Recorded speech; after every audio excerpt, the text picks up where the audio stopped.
This is the Locker Room, where the coaches of Husson University talk sports. Hello everyone, I'm your host Nick Blaszczak, and this is The Locker Room, the show that introduces you to the coaches and athletes of Husson University.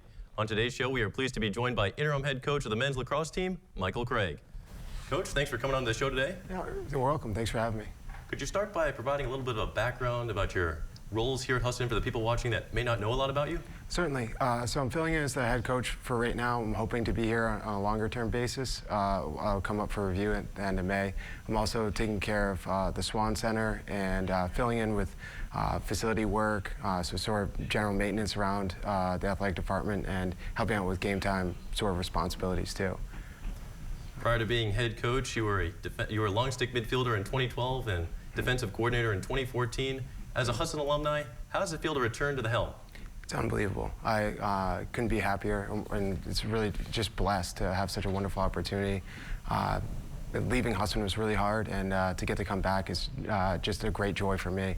And it just feels like home. You know, I feel like I'm in the right place at the right time, and really excited to be here. Last season, you were coaching at York High School in Southern Maine.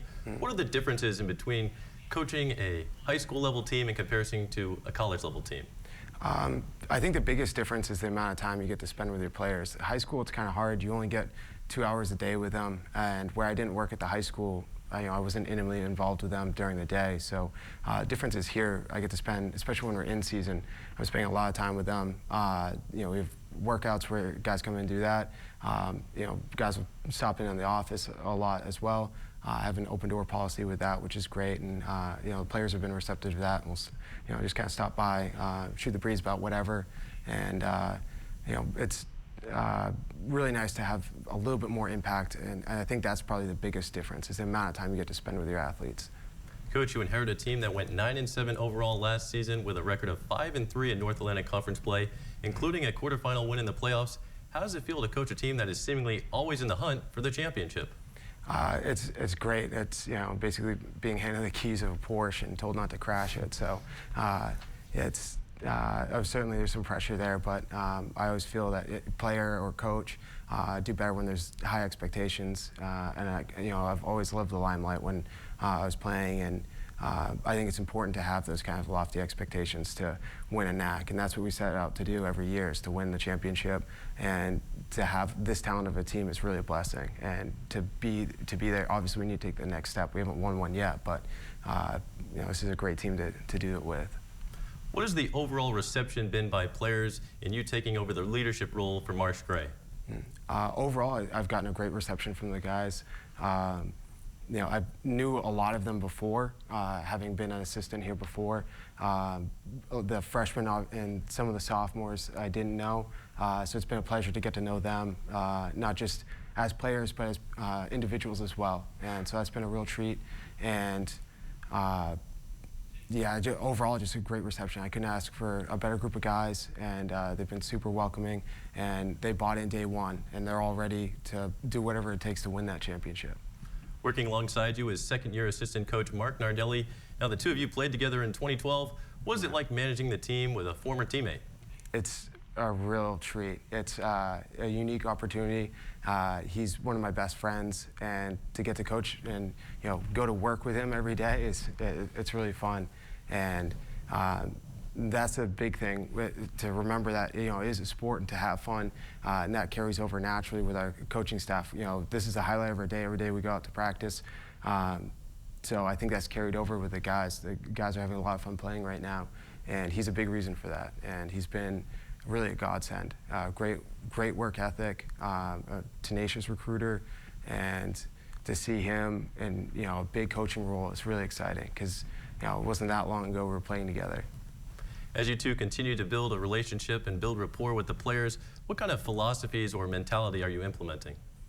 The biggest thing is competition. Every day we set out, that's the biggest thing, because if you kind of take it easy in practice, then it's going to carry over to games. So however you, a basketball head coach at Kennebunk, he always said that practice doesn't make perfect, practice makes permanent. So we have to really reiterate that with the guys, and how hard you work is going to carry over. And if you're kind of dogging it in practice, it's not going to do well in games, because when you go for that next level up, and you ratchet it up, things are going to be a little off. But if we have that high level of competition and practice every day, we'll carry right over the game. Being named head coach in October of last year allowed you to take part in the recruiting process. What kind of qualities are you looking for in players when recruiting? A few different things. The first thing is, kind of look at, well, can they play or not at this level? And then the next step is doing a little bit more research after that, because it's pretty easy to figure out, all right, this guy can or can't play at this level, kind of put them in one pile or the other. Then after that, kind of looking through and trying to figure out what quality person they are. We want to bring in really good individual people, not just athletes, but to make sure that there's someone who's going to be reflective of our values and not just help Husson, but the greater Bangor community as well. So looking at that. The other thing too is looking at to make sure that the school's going to be a good fit for them, because basically we're salesmen trying to sell them our product, and we want to make sure that it's a good fit on both sides. And the big thing, especially with how exorbitant the cost of college is now, we want to make sure that student athletes coming in, this is going to help them out in the long run too, with what they want to do and what their goals are 5, 10, 15 years after they graduate. And so kind of looking at that and trying to match things. So if we have someone who wants to come in and be a business major, let's say, then we have a great business program. So being able to refer them to that is great. And we have a lot of amazing programs, especially over here at NESCom as well. It really sells itself. So if you have someone who's looking for something that they want, and to be able to offer that to them, it's a really enjoyable process. And that's really our end goal. You mentioned trying to sell a school, and when you're going after a player that you're trying to pursue and you're bringing them in, what is that sales pitch that you try and give to make sure they want to join the program here? Well, it's not really like a one-size-fits-all kind of mentality is the way I look at it. Try to kind of psychologically evaluate the player-to-player basis, and because each guy's going to need a different sales pitch to get him in here, and so kind of catering to that. The biggest thing is, for me as a coach, if I can get a guy to come here and do either an overnight or even just a visit, I sincerely believe that Husson's such a wonderful institution, and NESCom as well. If they come and walk around, they're going to come and be a part of the team. And we have such a great group of guys already on the team. They help sell it as well. Great coaching staff. And I was thinking about my assistants. That sounds really braggish, but the big thing is to kind of show them the school. And if they could come check it out, then I think it's going to be a good fit for them. Looking at last year's roster, a notable loss is the departure of James Seeger, 2015 Defensive Player of the Year. Who's the guy that's going to step up and assume leadership role for the defense this year? It's going to be a little different. It's going to be kind of leadership by committee. We have two close defensemen who are seniors, Derek Johnson and Ben Morse. Ben Morse is a captain for us. They'll lead things on that end. And then in the long stick midi role, we have Vinny Visconti, who's returning to the team. He's a senior, and he'll really carry the burden that James left behind. It's a lot to live up to with what James did, and we're not expecting Vinny to match his numbers or anything like that. But if he can have anywhere close to impact that James had, we'll be really happy. And between the three of them, they're really going to carry us a long ways. In addition to producing the Intercollegiate All-American Scholar in James Seeger, 2 other players earned all-academic honors in the conference. How important is it to see your players excel not only on the field, but also in the classroom setting as well? It's really exciting.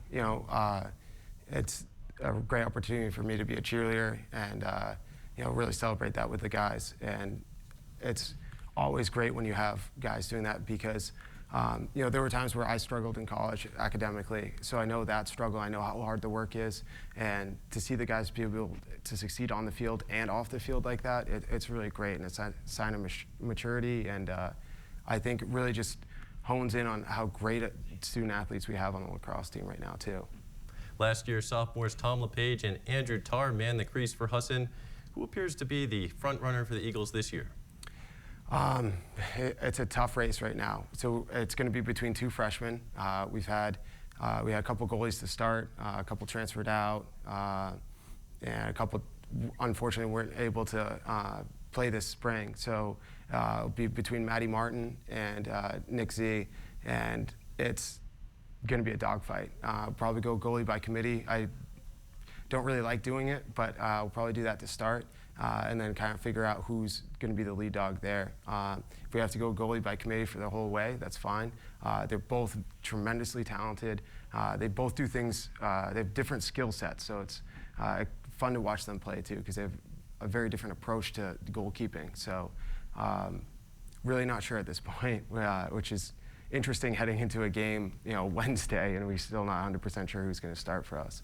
But as you get set for the 2016 season, you mentioned your first game is on Wednesday. What kind of drills are players doing to get prepared for their first matchup?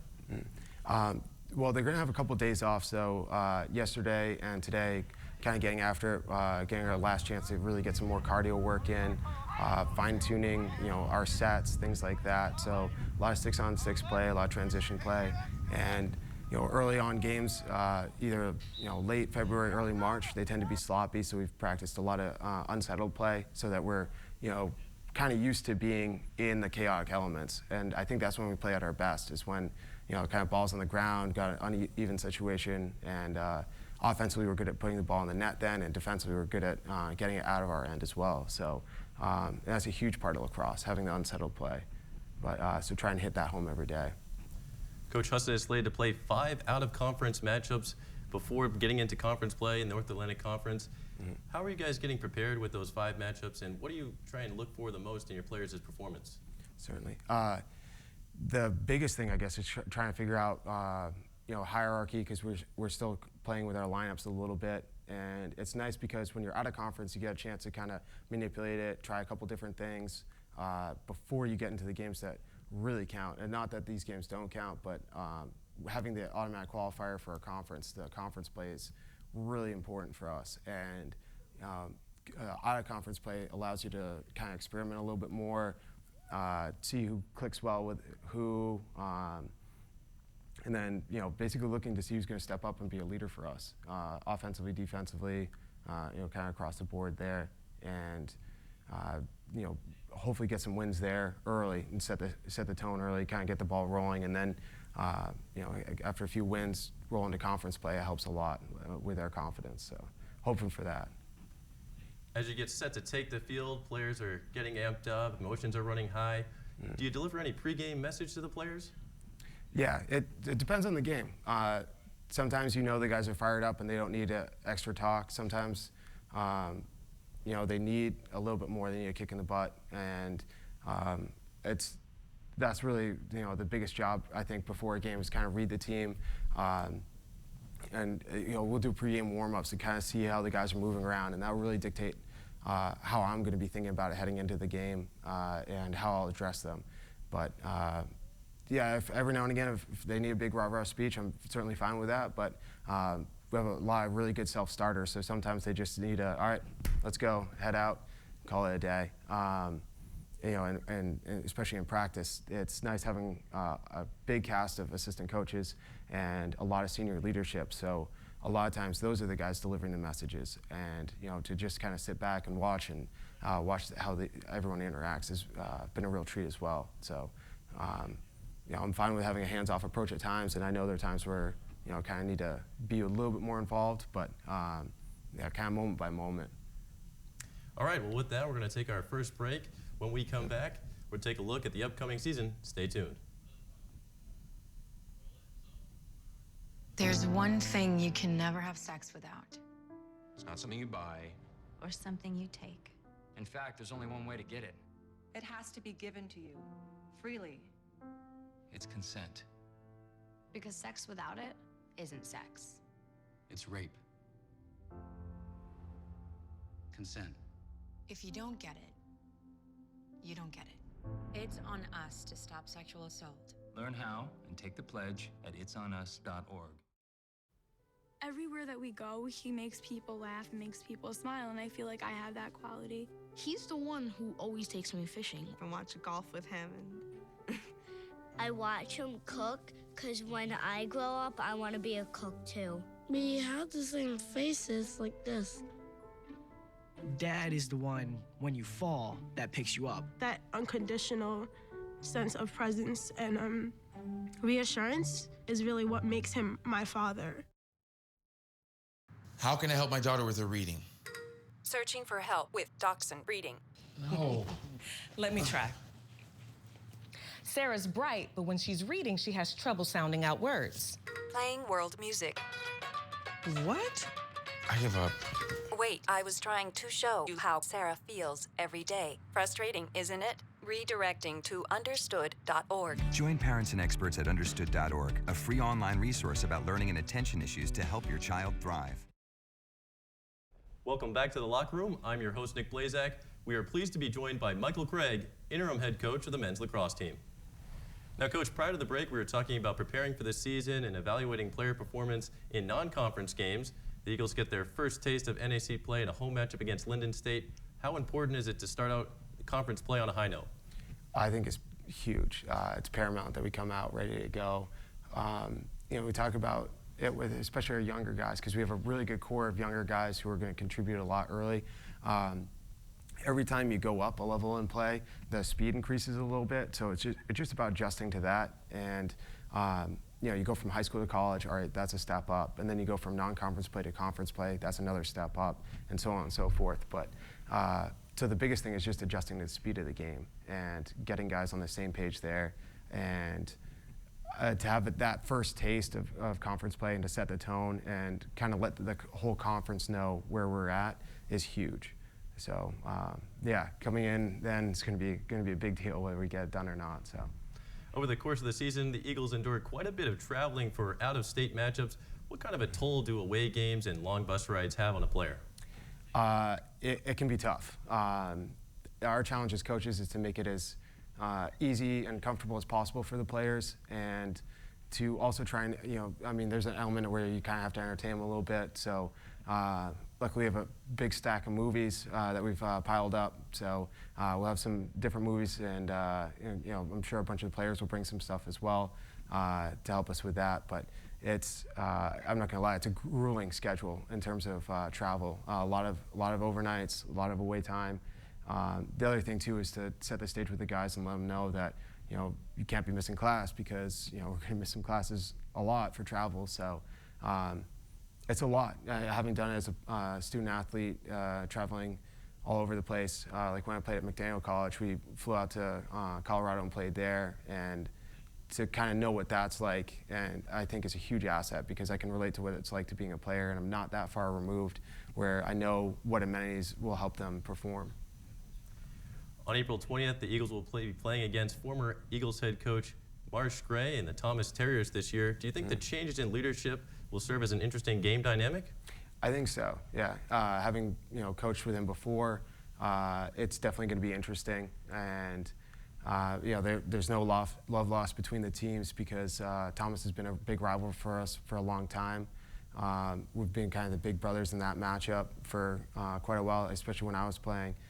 So we want to keep that going and set the tone and let everyone in the conference know that we still have the upper hand in that rivalry. Coach Gray utilized an aggressive offensive scoring scheme to lead the NAC last year in scoring. What kind of a game plan are you putting in place this year? A few different things. It really depends on the matchup. So we'll play.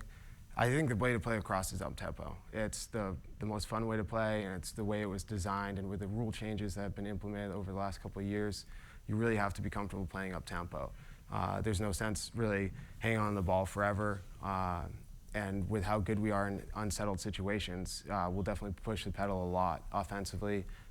Defensively, we're going to be really aggressive as well, attacking the other teams and getting out, and all our polls have the green light to have a go in offense as well. So, as goalies are going to see a lot from us, not just our attackmen and midfielders, but our defensemen will come down and are more than willing to take shots as well. Incepted in 2009, the Eagles have made the playoffs every year, but have never won a conference title. 2011 marks the program's only appearance in the championship. What is needed for the Eagles to be successful? I think the big thing is beating the big three. It's once you've beaten that team, then it's totally different. But there's a big mental element when you're going up against a team that you've never beaten in the program's history, and to take that next step, it's really going to have to come down to that. We're going to have to beat Castleton here at home, and we're going to have to beat NEC at their place in the regular season. And if we're able to do that, then odds are we'll be able to host. And to be able to have a playoff game here rather than traveling to Castle or to NEC would be a huge, huge victory for us. And I think that's the biggest thing, is finally, once you've knocked down Goliath, then you guys can kind of take a deep breath, and it's more routine. The unfamiliar is always scary, and once you cross that bridge, you're all set. But until you do, it's easier said than done. A few years ago, when you competed in the NAC tournament, the Eagles fell to Castleton 14-3, the same year in which Spartans attacker Zach Davidson claimed his first Rookie of the Year, and then went on in the following seasons to claim 3 NAC Player of the Years. How much of the success of the Spartans is attributed to Davidson? Quite a bit. I mean, Bo, their head coach, is a great coach as well, and he was the one who was able to get Davidson to go there. So a lot of compliments to him. He had a great supporting cast when he was there, but I can't say enough good things about Zach Davidson. He was an unbelievable player, one of the best players I've ever encountered, and I cannot be happier that he's not there anymore. I did a backflip when he graduated, because to not have to game plan against him is going to be a godsend. And he was really talented, and to have played against him, coached against him, I can really say I have a good understanding of how talented he was, and really appreciate it. With Davidson now out of the picture, how much of a threat is Castleton? Oh, they're still a threat. I'm sure there'll be a bit of a kind of hard spot for them to kind of figure out their identity, things like that. Who's the go-to guy now? But I'm sure they'll figure it out pretty quick, unfortunately. They have great coaching staff up there. There's still plenty of other talented players.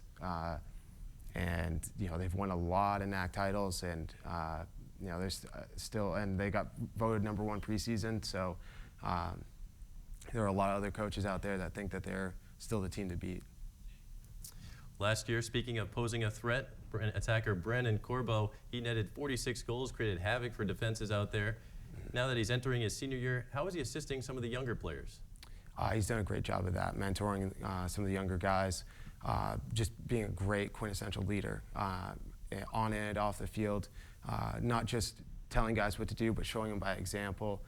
Every day in practice, he brings his A effort and never leaves anything on the field. He's been a joy to watch, and it's really exciting to get to coach him in his last year. Another notable player returning to the roster this year is 2015 NAC Rookie of the Year, Zach Glazier. What kind of a presence does Glazier bring into the locker room day in and day out? It's interesting. He's kind of a quiet, unassuming guy, despite how great he is on the field, and he's makes all these big plays, exciting to watch, and so it's just kind of a funny dynamic that way. He's a great kid, or a great young man, I should say, and it's been fun getting to know him and to watch him perform on the field.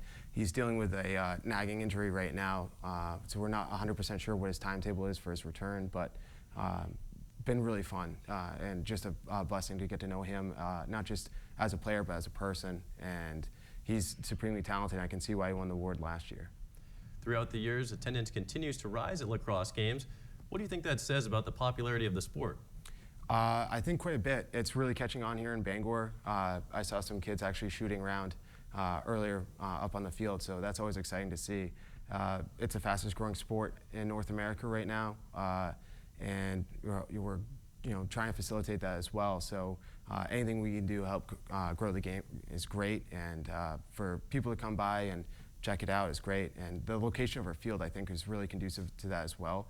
Being right there in the middle of campus, it's really funny to see as a coach now. I didn't notice it as much as a player, but there'll be times where someone's walking along and they'll stop and pause and watch us play for a little bit.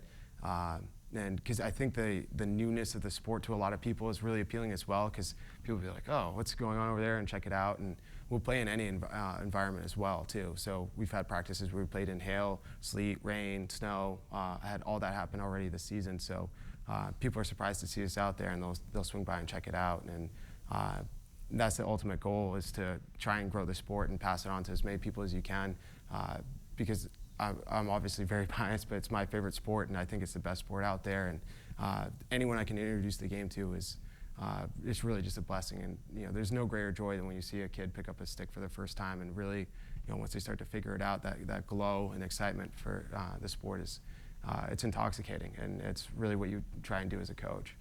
You mentioned that lacrosse is your favorite sport. What sparked your passion for the love of the game?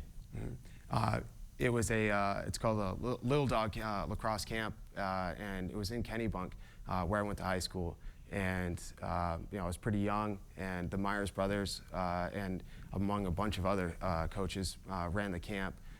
Nick is now the head coach at Ohio State, and his brother Pat's over at Penn State. And they were two of the biggest influences of my life, not just lacrosse-wise, but just everything, the way they just go 100% with whatever they do.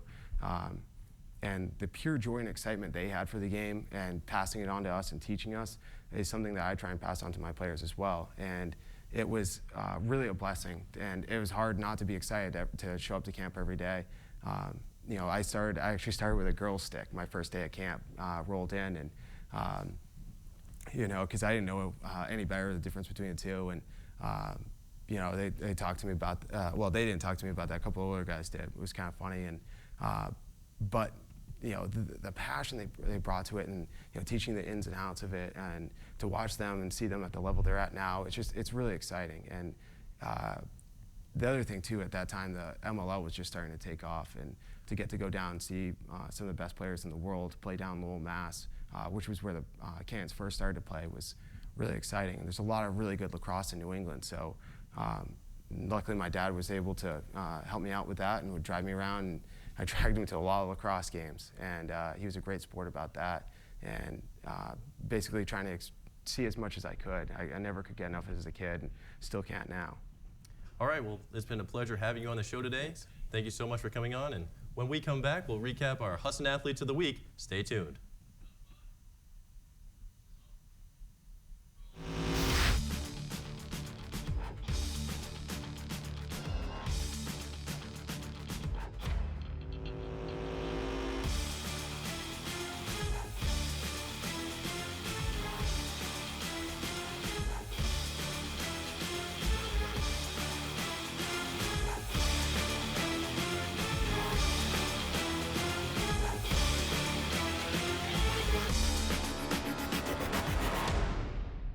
So who's going to do what?